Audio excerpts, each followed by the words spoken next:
Hello बच्चों, चलिए प्रश्न को पढ़ते हैं। 200 सेंटीमीटर आयतन क्यूब आयतन के एक बर्तन में 6 × 10 की घात 21 हाइड्रोजन अणु है और इसका ताप 27 डिग्री सेल्सियस 10 की घात 5 न्यूटन प्रति मीटर स्क्वायर है। यदि इसका ताप बढ़कर 27 डिग्री सेल्सियस कर दिया जाए तो निम्नलिखित राशियों में किस अनुपात में परिवर्तन होगा? प्रति एकांक आयतन में अणुओं की संख्या, बर्तन में गैस के दाब तथा हाइड्रोजन के मध्य गतिज ऊर्जा में हमें अनुपात में परिवर्तन बताना है। अब इस प्रश्न को समझने के लिए सबसे पहले हम मुख्य अवधारणा को समझ लेंगे। सबसे पहले यहाँ पे हम लिखते हैं मुख्य अवधारणा। मुख्य अवधारणा में मुख्य अवधारणा, तो मुख्य अवधारणा में सबसे पहले हम क्या देखेंगे? सबसे पहले हम देखेंगे गेलुसाक का नियम क्या होता है। गेलुसाक का नियम, तो गेलुसाक नियम से हमने देखा कि नियत आयतन पर गैस का जो दाब होता है वो ताप के अनुक्रमानुपाती होता है। जो दाब है, यहाँ पे हम लिख लेते हैं, दाब क्या होता है? ताप के अनुक्रमानुपाती होता है। किसमें? नियत आयतन पे। यदि आयतन नियत है तो दाब ताप के अनुक्रमानुपाती होता है। और दूसरा यहाँ पे हम देखते हैं कि गैस के एक अणु की गतिज ऊर्जा, गैस के एक अणु की गतिज ऊर्जा क्या होगी? एक अणु की गतिज ऊर्जा, तो गैस के एक अणु की गतिज ऊर्जा को हम लिखते हैं यहाँ पे ई के से, तो यह हो जाता है 3/2 के टी। यहाँ पे के क्या होता है? बोल्ट्जमान नियतांक होता है, तो एक नियतांक है। टी यहाँ पे परमताप होता है, जो हमेशा किस में होना चाहिए? केल्विन में होना चाहिए। अब यहाँ पे हम इसके उत्तर को समझ लेते हैं। तो पहले भाग में हम देखते हैं, पहले भाग में हमसे क्या बोला जा रहा है। तो पहले भाग में देखते हैं प्रति एकांक आयतन में अणुओं की संख्या। अब ध्यान से देखिए, तो हमें दी गई परिस्थिति में अणुओं की संख्या दे रखी है, कितना है? यहाँ पे 6 × 10 की घात 21 हाइड्रोजन अणु है।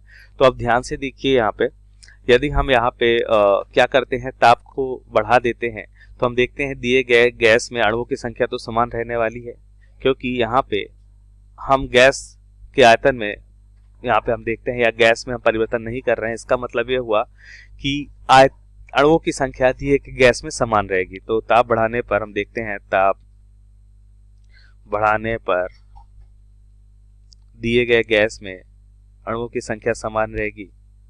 ताप बढ़ाने पर भी दिए गए गैस में अणुओं की संख्या समान रहेगी। दिए गए गैस में अणुओं की संख्या समान रहेगी।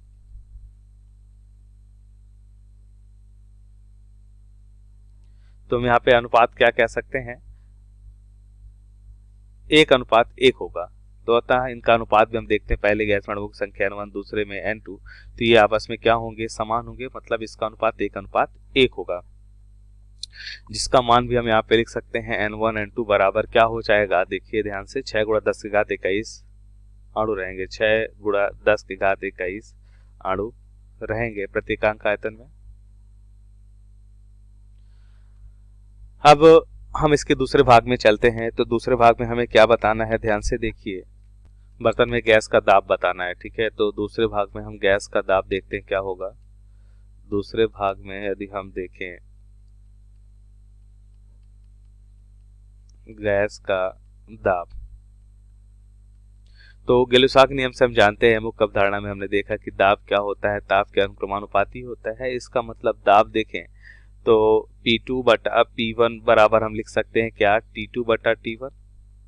हमें यहाँ पे P2 निकालना है, तो P2 बराबर क्या हो जाएगा? यह हो जाएगा T2/T1 इंटू P1। अब ये मान हमें दे रखा है, तो हम यहाँ पे लिख लेते हैं। तो हम यहाँ पे देखेंगे, यह हो जाएगा P2 बराबर T2 कितना है? 47। अब ये सभी हम किस में रखेंगे? केल्विन में। तो 47 + 273 जोड़ देंगे, तो 47 + 273 बटा 27 + 273, इनको जोड़ेंगे क्योंकि हमें केल्विन में परिवर्तित करना है, केल्विन में मान रखना है इनका। और P1 हमें दे रखा है क्या? P1 ध्यान से देखिए तो P1 दे रखा है 10 के घात 5। कितना दे रखा है? 10 के घात 5 न्यूटन प्रति मीटर स्क्वायर हमें दे रखा है। तो इस तरह से P2 का मान हमें कितना मिलेगा? तो 47 प्लस 273 मतलब 320, 27 प्लस 273 300। तो 320 बटा 300 करेंगे तो ये आएगा 1.06 गुणा 10 के घात 5। ये हो जाएगा न्यूटन प्रति मीटर स्क्वायर दाब हो जाएगा। तो हम यहाँ पे देखते हैं कि दाब हमें क्या मिल रहा है? 1.06 गुणा 10 के घात 5 न्यूटन प्रति मीटर स्क्वायर। अब इसके तीसरे भाग में हमें क्या मालूम करना है? तीसरे भाग में हम देखते हैं हाइड्रोजन के मध्य गति ऊर्जा में बतानी है। तो गति ऊर्जा क्या हो जाएगा? देखिए गतिज ऊर्जा। अब n अणुओं के लिए गतिज ऊर्जा मुख्य अवधारणा में हमने देखा एक अणु की गति ऊर्जा क्या हो जाएगी? ई के से इसे अगर लिखें तो एक अणु की गति ऊर्जा होती है 3/2 kT। तो n अणुओं के लिए n का गुना हो जाएगा। अब अणुओं की संख्या समान है, k एक नियतांक है, 3/2 भी एक नियतांक है। इसका मतलब गति ऊर्जा ताप के क्या हो जाएगा? अनुक्रमानुपाती। तो हमें यह अनुपात के रूप में बताना है, तो इसे अनुपात के रूप में भी लिख सकते हैं। यहाँ पे आप प्रश्न में देखिए हमसे पूछा गया है कि अनुपात किस अनुपात में परिवर्तन होगा। तो यहाँ पे हम लिख सकते हैं, इसको हम ऐसे लिख सकते हैं कि 10 की घात 5 का मतलब यहाँ पे इसे हम P1 ही रहने देते हैं। तो ये हो जाएगा जो अनुपात है कितना हो जाएगा? P1 बटा P2। इसे हम P1 बटा P2 ही रहने देते हैं या P2 बटा P1। तो अनुपात हम देखेंगे 1.066 हमें मिलेगा। अब हम यहाँ पे देखते हैं इसका अनुपात ये हो जाएगा E2 बटा E1 बराबर हो जाएगा T2 बटा T1। और यहाँ पे देखिए तो इसका अनुपात क्या हो जाएगा? इसका अनुपात हो जाएगा